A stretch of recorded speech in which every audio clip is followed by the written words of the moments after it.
Alright, hey guys.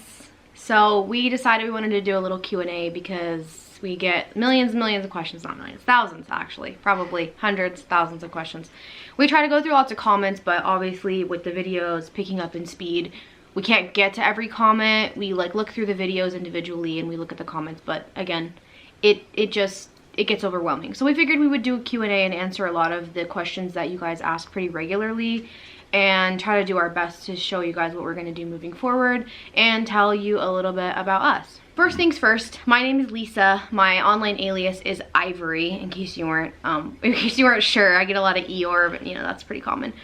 This channel was originally, if you guys look at the old videos, this channel was originally intended as a gaming channel. I mean, I have been doing content creation and gaming on Twitch and YouTube and stuff since like 2014. So this channel was pretty much just for like when I played games and I did highlights and stuff from my stream on Twitch. And then I have another channel, Ivory ASMR, where I do ASMR, and then I do ASMR on Twitch as well. Hi, I'm Grant, Lisa's partner. Some people have been asking sibling or partner.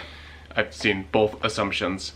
I have been keeping animals, dogs, cats, exotics. I love reptiles, and that was our primary thing before all of this, since I was 6 years old. And professionally, I've worked in esports professional gaming for the last 7-8 years, and I'm also a licensed life and health agent in the state of California. I don't recommend it.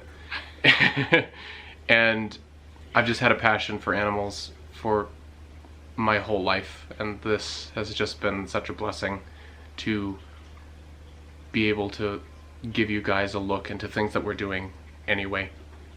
We take care of a lot of animals that have medical problems, either through old age, like with our rats that get cancer and other things, and our one-eyed ferret. We were fostering a guinea pig named Poncho for several months that just went to his forever home. And yeah, hi.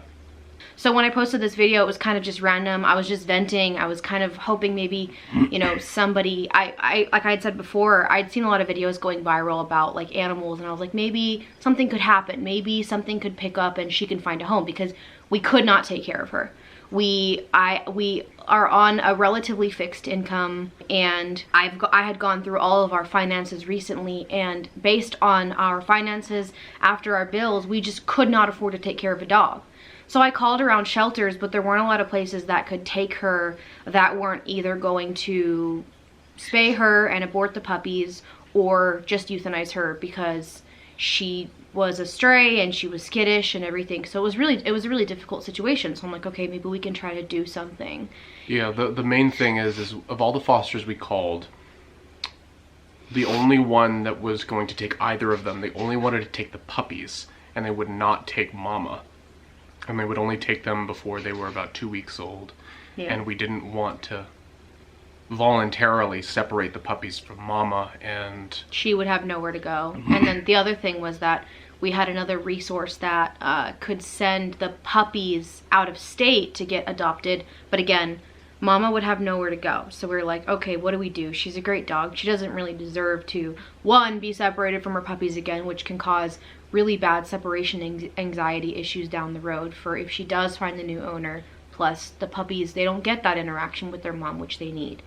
And that's why 3 days before she gave birth, so January 13th, we took her in, and we're like, we're just gonna figure it out. We thought about maybe putting her in our closet or one of the rooms that we have, but again, we have a free roaming bunny and ferret. Our bird is out a lot. We have cats, and we didn't really know what we were gonna do. So we ended up putting her in our shed. We got blankets, we rushed to Target, we got a heater, and then 3 days later she gave birth. I came out in the morning, and you guys saw the video, she had given birth. So that was kind of, we were just like, well, you know, here we go. I want to make crystal clear, we were going to take in Solari and her puppies no matter what. It was not reliant on the videos going viral or hoping for aid from social media or anything like that. This dog and I already had a bond. Yeah, we didn't even post the donations until like 6 or 7 updates in. Yeah, people were asking us, hey, can we donate? And we didn't even, you know, there was no plan to like try to get money. So if you look and see, we had not even posted any donation stuff until several updates in, and people were asking us, and then eventually people asked us for like we a had PO an overwhelming box. number of comments that wanted, they're like, can you give us links? Can you give us a PO box? How can we help these puppies? Amazon wish list. So just to reiterate, we weren't going to like throw her out on the street or not take her in if there wasn't support, because there was no plan for support, and there wasn't even a request for over a week at least. Yeah, before we even had donations or any support from people online, I had gotten in contact with that woman from Rover, and she got me in contact with the vet tech who said, here's some dog food, here's some toys, you can borrow my little dish to feed the puppies when they're ready to wean, and she's the one who is taking care of the vaccinations for us. So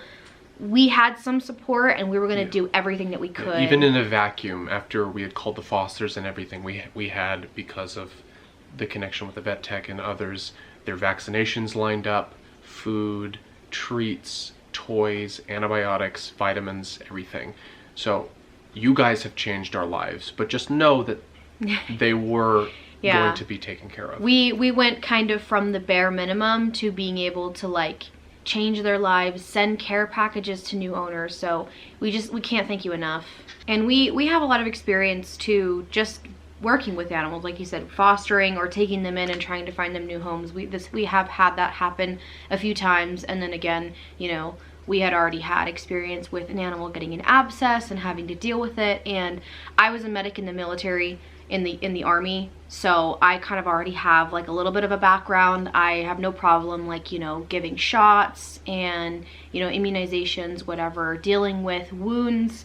That's kind of something that I have a lot of background in as well. So we started to just kind of think about what our life might look like if we started kind of venturing more into the animal rescue, because even though we have a lot of animals, we never really took on a lot of animals that had a lot of medical issues because we could never afford it, and we didn't want to take on more than we could deal with. And even though our hearts were in it, we still feel like it's irresponsible to try to rescue animals if, one, you don't know what you're doing, and two, you don't have the money to take care of them. So it was a balancing act. You know, we fostered the guinea pig, but only because we already have hay and pellets and equipment that we had for other animals, you know, and then we've had other lizards and critters that we wanted to adopt that have medical issues, but we decided against it because we didn't feel like we were the best home for them. Yeah, and it really has been a combination of skills, like she mentioned, being a medic in the military, and for me, I'm the co-conservator of a severely handicapped little brother named Michael. So for the majority of my life, I've been dealing with, you think the puppies poop a lot. It's not the same as human poop. He's basically an adult child, so I've been changing diapers and dealing with G-tubes and like a sort of pseudo-medical situation for my whole life. And so this is sort of a marriage of skills that we already had, plus the love of animals and the ones that we've already taken in and worked with, coming to fruition. And it's funny too, because he does not do needles, and he does not do Nope. like really gross like wounds and things. He doesn't really know how to deal with it, and I do. But I, on the other hand, am a little more squeamish when it comes to like fluids, you know, like pee and poop and the dirtiness, whereas he doesn't care because he's already dealt with that his whole life. So we kind of have this system where I deal with some things, he deals with other things, and we have like a really good balance about how we take care of the animals. Yeah. So let's just start going over some of the questions, because, you know, there are some that get asked a lot, and we try to answer them, but I figured we could just, you know, have this video available for people that just have frequently asked questions. Saw said, how old is mommy? We think she's about 2 years old. Yeah. We're not 100% sure, but we've been told she's either a little under or a little over 2 years old. Yeah, she's still super youthful, no problems, no mobility issues. Her dentition is perfect. She has no plaque buildup. Yeah. No. And as far as we know, this is her second litter of puppies. Yeah. Nandy asked if I'll resume my ASMR channel. Yeah, it didn't stop. I've been so busy in the past couple of months that I haven't really posted a lot since Christmas, but I originally was posting 3 videos a week, so I haven't stopped my other content. I still stream on Twitch, I still post my ASMR channel, and that's not going anywhere. It's just this channel that has kind of taken a new direction, and now both of us have taken a kind of a new direction in life. Emily said, was it hard to tell the white ones apart in the apart in the beginning? Yes. Yes. More so, yeah, when they were smaller. As they've aged, they have gotten, their coats have changed a little bit. It's really hard to tell in the video, but we see them every day. And we can tell, you know, Rex, he's now a little smaller than the other white ones, and he's very distinct. Opal, she is short-haired, and she's the smallest white one. Aster, she has a little bit more of a golden hue than Cody, who's all white. So we can kind of tell them apart. Yeah. But every once in a while, we'll be like, is this Aster or Cody? But Rex and Opal, we can definitely tell now for sure, without a problem. Is the guy in the videos your boyfriend / husband or your brother? We did mention this. Yeah. He's my boyfriend. We've been together for 4 years next month, but you know, we're basically married. I mean, we plan on getting married, so when people say he's my husband or I'm his wife, we don't really correct it because we don't really care. Yeah. So, but yeah. Felicia asked us if we would be able to maybe ask the future families if they could send photos or videos that we could pass along. We'll definitely try to. We have already, you know, a lot of the, you know, the people that are adopting the animals are, they know about this and they watch our YouTube videos and everything. So I'm sure if we express to them like, hey, you know, could we get some updates or find out the breed when you get back your health and breed test. But at the end of the day, it's going to be up to their discretion if they want to kind of close contact or they don't really want to share that in the future. That is a privacy thing and that's completely up to them. So we'll definitely try to keep in touch or receive those kinds of updates as the dogs grow up, but that's going to be up to the person that adopts them. The good news is since they're not being rehomed through a foster or something, you know, everybody who is getting these dogs is already involved. They found them through us and through their story. So I would say that the odds are good. Yeah. Looks like Cthulhu. Asked if we were going to be able to let them know the DNA results on any of the puppies, and that just kind of goes again with being able to link up with the people. We are going to for sure let you know the DNA results on Aster, Opal, Mandrake, or his new name, which is Hercules, and Achilles or Bly. Those 4 for sure will be able to get those DNA results. And I believe Tico, the family, will probably let us know. So we have already a good amount of the dogs that you'll be able to find out their DNA results, and then that would just leave us with the others. Indeed. It'll take a little while because the delivery itself is kind of backed up, and then once it gets there, it takes 2 to 4 weeks to actually get the results through. But Aster's is in, and they say it'll be done by no later than late March. So yeah, probably 3rd or 4th week of March, but don't be surprised if it's before then. When I did it with my husky, we got the results back in less than 2 weeks. So I have high hopes that it's gonna be back soon. Lynn asked, how is it going with the neighbor after all of this? Has everyone found a forever home? The neighbors, we have never spoken to them. We've seen them in their backyard and we'll occasionally hear them like having a party, but we've never spoken to them. I've been told by other neighbors that they don't speak English, that they speak Spanish, and I speak very little Spanish. He speaks a little bit of Portuguese. We're kind of like learning on Duolingo, but that completely unrelated. But they can see into our backyard because their house is a little bit up on the hill, but they haven't said anything. They don't care. I mean, really, they kicked her out and they denied ownership. So even if they did know that we had her, they don't care. And I don't care because they can't have her back. And I even told the animal control officer that I'm not giving her back, and we're keeping her. We're taking care of her and finding her a home. And the officer was like, okay, great. So that's that. You know, we have no contact with them and we don't plan on it. Chantel said that she saw our vaccination short and thought it would be good for us to explain and discuss the importance of vaccinations, and asked if how mama was doing and if she's feeling better. So we've actually discussed the possibility of getting a lot of this information, like having informational and educational videos on various things with dogs, like training, vaccinations, litter mate syndrome, nutrition. But we want to make sure that when we do make those videos that we have multiple sources, we can cite those sources, and that we have as much information as we can, as well as possibly even getting any kind of certification, so that way when we talk about it, it's coming from an actual professional point of view. So we definitely want to do more in-depth videos about those. Obviously people watch the channel because of our shorts, and people kind of like that short form update content, but I do kind of want to start sprinkling in some longer videos like this where we can talk about education and various things that will help you with your animals, whether it's now or in the future. And as far as Mama goes, she's doing really great. She her wound is clearing up really, really well. She's doing great on her meds. Her milk is drying up. Obviously we said we wanted the puppies to be nursing for a little bit longer than they were, but as you can see, they're super healthy, big butterballs, and they're eating really, really well, and Mama is doing absolutely wonderful, and she's starting to kind of normalize now that her milk's drying up. She's on like halfway through her meds and her wound is clearing up. She Wolf said, did you guys interact with Mama as she was being abandoned? How did you guys come to find her and the pups that have been abandoned? So I'll let him take over because he's the one that really started to get to know her back in last year in about June. To answer very briefly something that's already been touched on, but if you're unfamiliar, we did call animal control twice. They denied ownership of the dog. We have seen Solari and then previously a dog named Luna, who was a purebred husky, both in their yard. Both of them got off. I think she was a purebred husky. She was small for a purebred. Anyway. But we've seen 2 large breed dogs up there.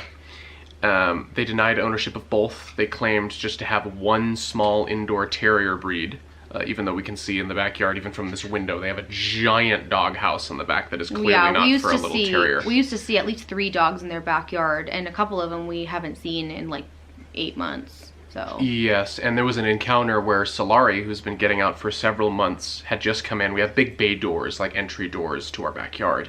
And I had just brought her in and I was petting her on the ground, and I saw one of the owners of the house come out with a big dog of food. And big bowl of food. Or a big dog of food. A big bowl of food, and look around just sort of like, what? And then looked down into our yard and saw her and went like, huh?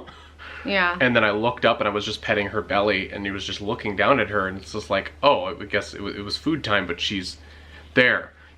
So. He didn't say anything either. He just walked away. Yeah. And so animal control has been called. Because there's no photo or video evidence, there's nothing that they can do. I want to make it really clear that animal control was trying really hard to help us. Yes. The officer called me herself, and she's like, I'm the officer that went to their house and spoke to them and responded to your call, because I called, I talked to someone, I had sent in footage, and I put in a request online. So she called me to tell me that she went over there, spoke to them, and that they said it's not our dog. And it's very clear to point out when she says footage, we don't have footage of her in their backyard. We have footage of her in our front yard. Front yard with a pack of other dogs. When we originally put in the complaint, it was just to complain that their dogs were roaming the neighborhood. And they're like, oh, can you prove it? And we said, yeah, we have our camera footage of her running around in our driveway. So that's what we had sent in a few months ago. But the officer really did try everything that she could, and she specifically told me if we see them with any more dogs to take pictures and videos and send it in and call them again. So they are aware of the situation, and they said that if they get more dogs to tell them immediately. And then she's like, she did say that they were going to try to see if they can fine them for not having their current dog licensed, and that was about all they could do, unfortunately. But at least it's something. Yeah. So basically, the neighbors, like I mentioned before, had 2 dogs. They had a husky and they had her, both of which got out via a crack in their fence. They would jump up and then climb the fence down into our neighbor 2 houses down's yard. And then they would jump over his fence and like get out in the front. It was actually it was a mission. They had to take a gym course to get out, but take it they did. And she started showing up several months ago. If we can, I'll actually put photos of the 2 of them together here. Luna started showing up first, but then Solari started following her, and real tentative at first, but then she would come in. Luna was real confident and would come and sleep next to him by the pond that we have and just hang out in the backyard, and then Solari would kind of tentatively come in and be like, oh, okay, I guess you people are pretty cool. Yeah, so she was showing up as an attaché to Luna for a long time, but Luna eventually sort of vanished. We never saw her in their yard again, and we never saw her come up again. We don't know if somebody picked her up. We don't know if somebody else called animal control, because she was a gorgeous heterochromatic husky. And Solari, however, did stick around, and every time I saw her, I would hang out with her and come up. She would always come up and lay down on her belly, and I'd pet her and scratch her and lay down with her and give her chicken and give her treats and bring her into the back. Sometimes she would come over when she was afraid, because they would light off illegal fireworks, and she was... all year round. Yeah, and then don't even get me started around the 4th of July. They lit fireworks every day of June, July, and August. Every day. Yeah, we moved into this house at the end of April, and there was seldom a night where we didn't hear fireworks going off for almost 4 months. It's actually shocking. So she would come into our backyard, and I would let her in and let her into the shed, and she would come in and lie down and shake, and I'd lay down with her and just sort of built this bond over several months. And we did notice when she was in heat and she was being followed by dogs, and once she was very sort of just showing that she was pregnant, we thought that because we know they've bred puppies before from her and from Luna, according to our neighbor who's lived here much longer than us and lives directly behind them, we thought they would take her back in or tie her up or do something. But contrary to that, our neighbor, who he has a garden in his backyard and he's out there all the time, saw them boarding up the breach where they get out, and she gets back in while she was outside. And she was pregnant, so she was getting bigger and bigger, and it was getting more and more difficult for her to get back over the fence. So when they put up the boards, she just couldn't get back in anymore. And we kept seeing her sitting outside the neighbor's house right next door. And I mentioned it to him. I was like, oh yeah, she's pregnant. And he's like, yeah, they kicked her out. And that's when I talked to him. And like I said, that was about 3 days before she gave birth. And when we found out that they had kicked her out, and he's like, yeah, I might put some blankets out. And we're like, the dogs are gonna die. It was unacceptable. It was that week, it got down to 25 degrees at night, and the dogs would have just died. Yeah, so we set up, we took a bunch of our spare blankets and set up a whole nook little den out there with 4 different blankets and let her into the shed. I had been insulating part of it anyway, because that shed was originally intended for one of our other animals, my black-throat monitor, Brachus, and would just barely keep the door open enough and blocked by bricks such that she could squeeze out at night and drink, because we have a filtered and waterfall-equipped pond that she drinks out of at will. And 3 days after we took her in, she came out in the morning and the puppies had arrived. And then you guys have seen everything since then. And that's some people, we actually had someone accuse us of having used all the funds, like the donations, to build a shed. Oh my god, yeah. We did not build the shed. It was here when we moved in. We were just starting to insulate it and get it ready, because I'll put up a picture of what a black-throat monitor will look like when they're an adult. And that is about how big our male is going to get. So he needs a full enclosure with like a big basking place. He's going to be 7, 8, 9 feet long from nose to tail. And so we were already starting to work on that. We got a bunch of gift cards for Home Depot for Christmas. And my birthday is in December as well. So we had like a few $100s for Home Depot to like get insulation and expanding foam and plywood. So that shed was already getting worked on. It just kind of worked out this way. And so that's why we were very fortunate that we already had a little bit of stuff that we could do to make it a little bit more homey and warmer in there while it was still pretty cold. So in summary, we knew her for months before she gave birth, and we took her in before the puppies were born, so that's how we met the puppies. And we absolutely had a bond even before all that started, and it's just gotten stronger since. Steph Jovi asked, what will you do if you don't find a forever home for Mama? I don't think that's going to be a problem. Like I said, we have right now, obviously some of the applications that we have to go through, because some of them were for Bly, or some of them were for some of the animals that are like, you know, Tico. But we have over, I think right now, I just checked today, 105 applications that we have to go through, and many of them, dozens of them, are for Mama. So we're not worried about her getting a home. I know she's going to find a wonderful home, you know, from one of these people that wants to give her a home.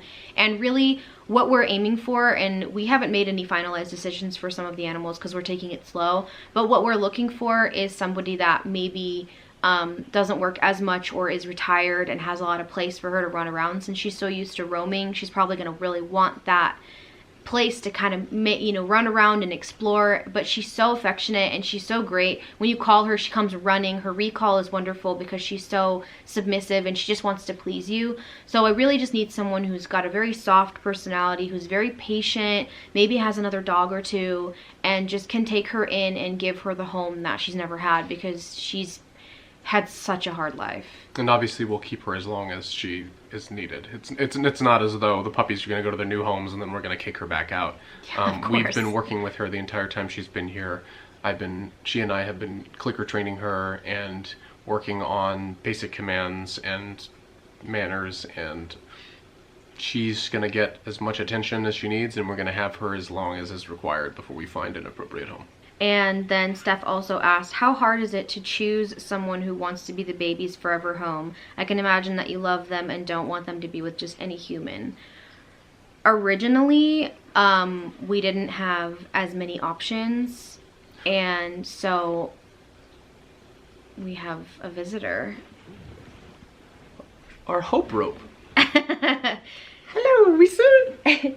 Originally, we didn't have as many options, so we were kind of just looking for someone who had a stable income and, you know, I don't think it's impossible for people in an apartment building or an apartment complex or something to live with a large breed dog, but I don't think it's the best choice, because especially if you work a lot, they're going to be like in this small space, maybe even crated for long periods of time, and they just really don't have that place to like move around and explore.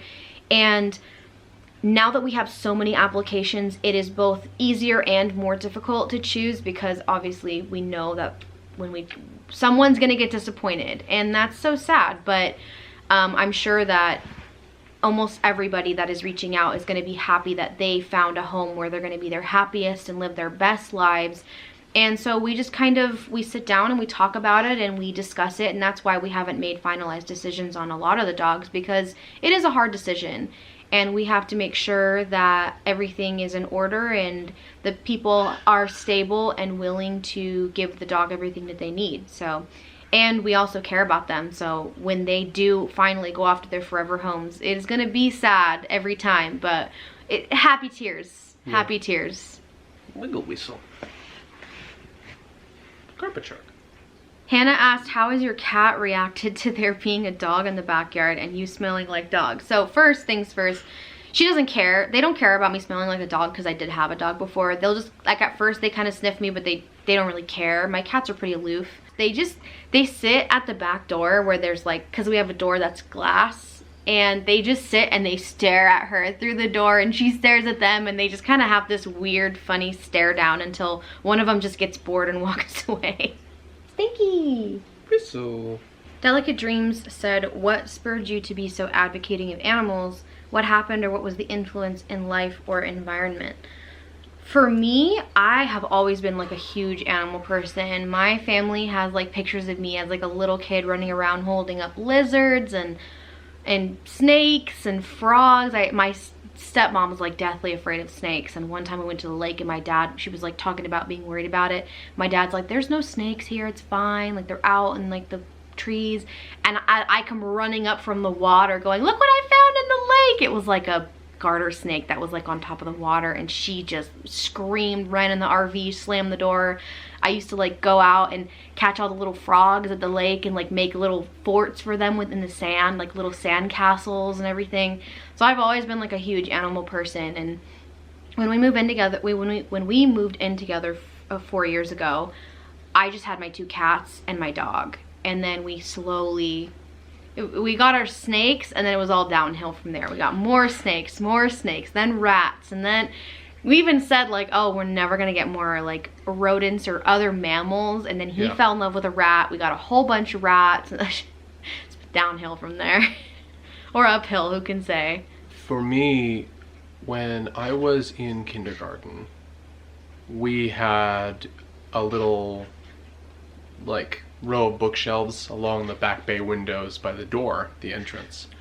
And I used to sit during our break times and during recess and read books. I loved spiders growing up. I loved aquatic creatures a lot. And I was fascinated at the time and with what became my favorite animal, because I knew about dolphins growing up. When I was very young, my sister and my mom and a bunch of family went to Hawaii and like swam with dolphins and did the whole thing.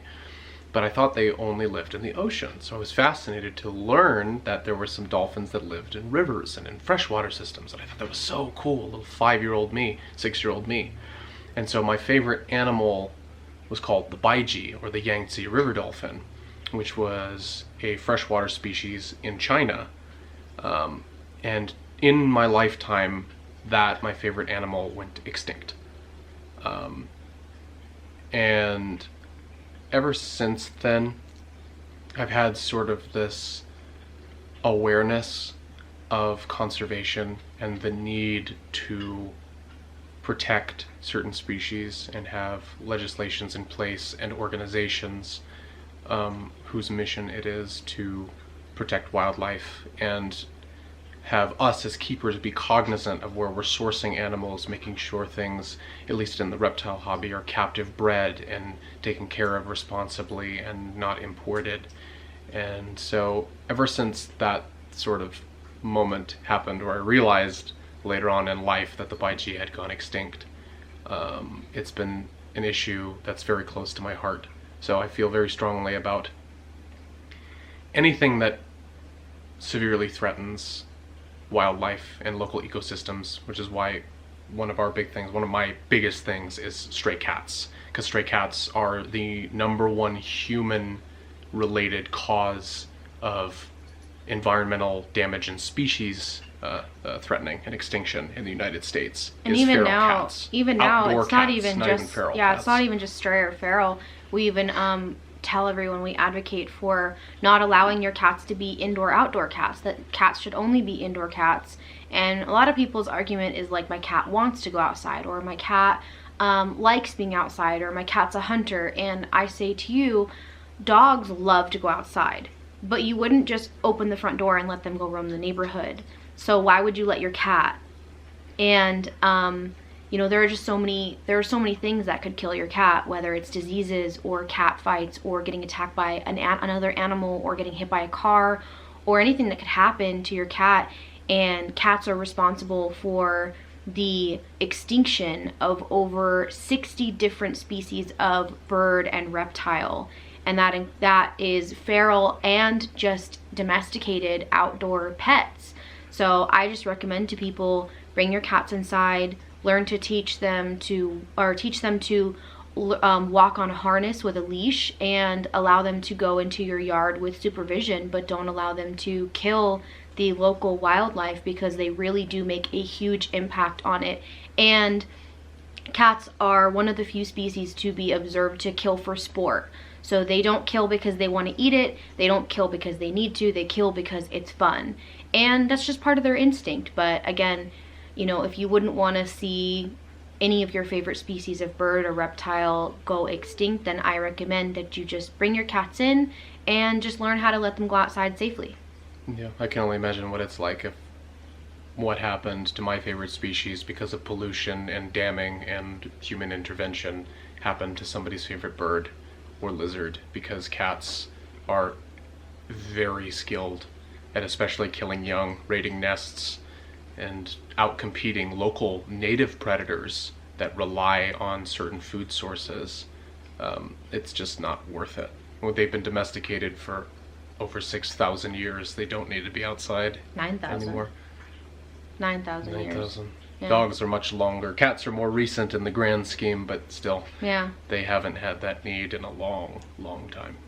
Michael Smith said, would you do it all over again, the same way you did it? Or if you could, would you do something different with Mama and her puppies? I'd do it all over again. I'd do it all over again. I think I just would have done certain things faster, and with the knowledge that we have now, would have fed better quality food faster, I would have integrated training a little bit earlier, but realistically, it's only been 5 weeks, so it's like I can't believe it's only been 5 weeks. There's no great change that would have been made. I would have just done things quicker, yeah. Honestly. We would do it all over again, though, because some people will say, oh, they're just dogs, but we changed their lives, and this has changed a lot of people's lives and their perspectives too. And really, just some people will just be like, oh, you know, this restored my faith in humanity, or, you know, it's so nice to see people still care, and maybe it'll inspire other people to do the same thing and make a really big impact. Yeah. And so last but not least, we wanted to save this question for last, especially because we have had so many of people ask this same question or very similar questions, and that is, are we planning on continuing to do animal rescue, or our future plans with fostering or whatever? And we've discussed it, we've talked about it, we have done some research, and after careful consideration, we are planning on starting our own nonprofit animal rescue. We don't have all the details for you yet because not everything is finalized, but once we know, my cat's like coming over. Once we know, we will have more information for you, and we will be able to kind of announce that officially. But yes, we want to start a nonprofit organization. It's likely that we will build a second shed in the backyard and be able to fully temperature control that one for summer and for winter. That will both protect the animals, and it will protect our animals, and it will protect any animals that we take on and foster, whether it's dogs or cats. And I think that what we really want to do is we want to take on pregnant dogs that are about to give birth, that are about to whelp. Yeah. And since we already have experience with it, and we can say, hey, we're a nonprofit, we've done this before, we can take on these pregnant mothers, take pressure off of shelters as fosters, and then find homes for them. Because that's one of the most demanding situations that a foster can be in, because not only then do you have to care for the dog and their needs and their adoption process, but then you have to take care of however many, 5 to 10 plus puppies. Yeah. And so that is sort of the highest demand of, if pregnant moms to be can be fostered out, that takes enormous pressure off of shelters. And really, shelters are never going to have enough manpower or time to be able to put the love and energy and socialization into the puppies that we have been able to. Yeah. So we like to believe that we're really putting in the effort that is going to make these dogs really great dogs before they go into their new homes. Just maximize their adoptability of them and the parent that we can work with. And obviously, everybody loves seeing the little nuggets grow up, and we just want to be able to take the overwhelming support that you guys have given us and roll it into the next animal in need. And give them the best chance at life. Mm-hmm. So I think that's pretty much all the questions that we have had here. However, we do have one final announcement, which is we were accepted into the affiliate program for BarkBox and the Super Chewer. Regular BarkBox and the BarkBox Super Chewer. If you guys would like to try BarkBox or the Super Chewer, then we will have that information for you, and that will allow you to try out BarkBox, and you'll be able to support us in a different way. We still haven't decided on whether or not we're gonna keep one of the dogs, and if we are going to keep one, we're like 80% sure.